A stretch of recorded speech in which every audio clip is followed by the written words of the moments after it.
Buong pusong inihahandog ng GMA, The Heart of Asia. Ano ba yan? Ang kauna-unahang rom-com horror.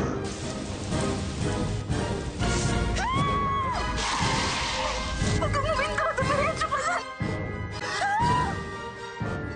Mapapanood na sa prime time.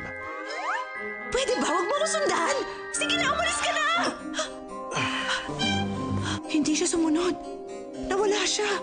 Dalawang bagay ang pinakayoko. Pinakikilaman ng pera ko at humahawak sa akin. Ang pag-ibigan sa pagitan ng buhay at kamatayan. Ang bagong magpapakilig at magpapanginig sa inyo gabi-gabi. Ikaw talaga ang espesyal para sa akin. Dahil kapag kasama kita, hindi ko nakikita yung mga taong nakakatakot na sumusunod sa akin. The Master's Son. May 19 na sa GMA Telebabad.